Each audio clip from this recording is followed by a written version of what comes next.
Siguria ushqimore është sfida kryesore e Shqipërisë deri te antarësimit në Bashkimin Evropian, sipas kryeministrit Edi Rama. E nesërmja do të jetë fatale nëse sot nuk do të kuptojnë se ku janë në raport me standardet dhe se çfarë duhet bëjnë për të qenë gati nesër. Ndaj në një takim me operatorët e biznesit në vend, në prani dhe të ambasadorit Silvio Gonzato, kreu i qeverisë, teksa theksoi ndihmën e BE për përshtatjen me tregun evropian, paralajmëroi qartë. Ajo që e pret sipërmarrjen është një thik me dy presa. Nga njëra anë, një horizont i ri mundësish, nga ana tjetër, një humner falimentimi për ata që nuk do të jenë përgatitur. U ndal tek mendësia shqiptare. I trembem asaj ides që hajtë se do ta gjejmë në fund, do ja gjejmë rrugën dhe Bashkimin Evropian se si t'ja rrëshqasim topin në përshal. Mos trajtimi i mbetjeve shtazore në vend u pasi një prej shqetësimeve nga kryeministri. Për thertoret, problemi më i tmerrshëm është ndarja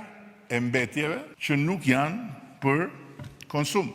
Asnjë thertore sot, edhe ato që janë shumë të mira në mënyrën se si funksionojnë së brendshmi, nuk e kanë këtë proces. Nëse nuk ekziston, thertoria nuk mbijeton në tregun evropian.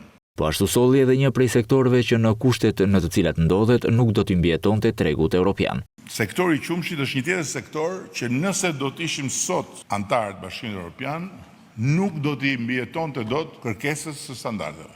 E shqetësim për këtë ngriti edhe ambasadori i BE, Silvio Gonzato. Për shkak të rëndësisë së sektorit të qumshtit dhe gjetjeve të auditit mbi cilësinë e ulët të qumshtit pa përpunuar, përmirësimi i cilësisë është parakusht për të pasur akses në tregun e Bashkimit Evropian.